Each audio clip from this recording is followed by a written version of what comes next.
This channel does not promote any violent, harmful, or illegal activities. All content provided by this channel is meant for an educational purpose only. 10 বছর ধরে যাকে প্রধানমন্ত্রী হিসাবে দেখেছে দেশ, সেই মনমোহন সিং এর নাকি প্রধানমন্ত্রী হওয়ারই কথা ছিল না।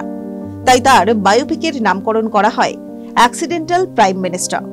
তার নাম নিয়ে সেভাবে জল্পনাও ছিল না। হাইকমান্ডের ঘোষণায় চমকে গিয়েছিলেন অনেকে। 2004 সালে নতুন করে ক্ষমতায় আসে কংগ্রেস তথা ইউপিএ। দেশের 14তম প্রধানমন্ত্রীর নাম ঘোষণা হওয়ার আগে ছিল জোর জল্পনা। গান্ধী পরিবারের ধারা বজায় রেখে সোনিয়া গান্ধী প্রধানমন্ত্রী হবেন এমনটাই মনে করা হচ্ছিল।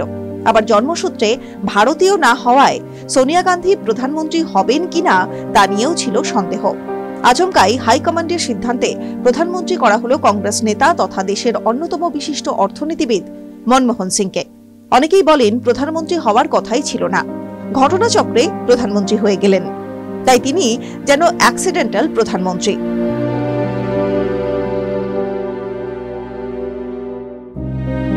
তবে জানা যায় মনমোহনকে প্রধানমন্ত্রী করার সিদ্ধান্ত অতটা সহজ ছিল না। দলের অন্দরে এবং শরিকদের মধ্যে বারবার আলোচনা চলছিল সোনিয়া গান্ধীর নাম নিয়ে। তবে সব জল্পনা আর বিতর্ক শেষে প্রধানমন্ত্রীর অফিসে পা রাখলেন মনমোহন সিং।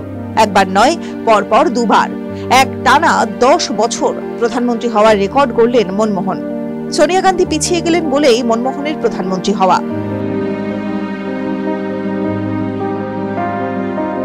2004 লোকসভা নির্বাচনে সর্বাধিক ভোট পায় কংগ্রেস, কিন্তু সংখ্যাগরিষ্ঠতা পাওয়া হয় না একটুর জন্য।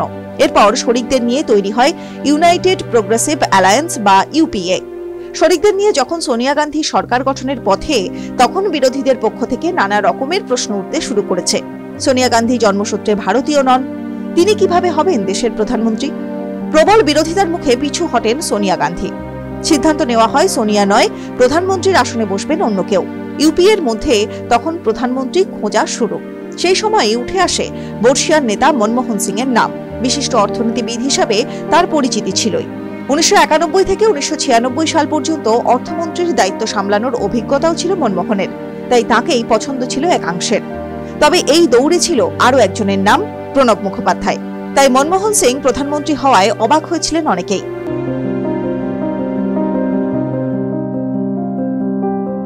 সে সময় সাংসদও ছিলেন না মনমোহন সিং। তার ঝুলিতে ছিল কেমব্রিজ ও অক্সফোর্ডের ডিগ্রি। তবে তার প্রধানমন্ত্রী হওয়া দলের অনেকেই মেনে নেননি বলে মনে করা হতো। তার সিদ্ধান্ত আদেও দলের মধ্যে কোনো গুরুত্ব পেত কিনা তা নিয়ে চর্চা হয়েছে বহু। এমনটাও বলা হতো শুধুমাত্র খাতায় কলমে প্রধানমন্ত্রী হয়ে রয়েছেন মনমোহন সিং। আদতে সরকার চলে সোনিয়া গান্ধীর কথায়। মনমোহনের জায়গায় প্রণব মুখোপাধ্যায়কে প্রধানমন্ত্রী করা হলো না তা নিয়েও চর্চা হয়েছিল। তবে এসবের কোনো কিছুই বিশেষ বিচলিত করতে পারেনি মনমোহন সিংকে। তিনি ধীর, স্থির, অবিচল।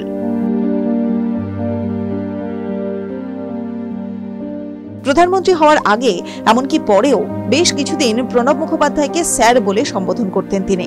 তবে মনমোহন সিংকে প্রধানমন্ত্রী করার পিছনে কংগ্রেসের অন্য একটি তাৎপর্য খুঁজে পান বিশ্লেষকরা। মনমোহন সিং ছিলেন শিখ। তিনি ছিলেন প্রথম শিখ যিনি দেশের সর্বোচ্চ পদে ছিলেন। প্রাক্তন প্রধানমন্ত্রী ইন্দিরা গান্ধীর মৃত্যুর পর যে শিখ দাঙ্গা হয়েছিল সে কথা কারো অজানা নয়। শিখ সমাজে ভাবমূর্তি ফেরাতেই মনমোহন সিংকে প্রধানমন্ত্রী করে দেওয়া হয়। তবে আলোচনা বা চর্চা যাই হোক, মনমোহন সিং বিশ্বাস করতেন ইতিহাস তাকে মনে রাখবে। প্রধানমন্ত্রী হিসাবে যখন তার দ্বিতীয় টার্ম চলছে, তখন তার প্রধানমন্ত্রিত্ব নিয়ে যখন নানা রকম কানাঘুষো শোনা যায়, তখন মনমোহন সিং বলেছিলেন মিডিয়ার থেকে ইতিহাস তাকে বেশি মনে রাখবে। আর চলে যাওয়ার পর সে কথা যেন বুঝিয়ে দিচ্ছেন তিনি। TV9 Bangla digital.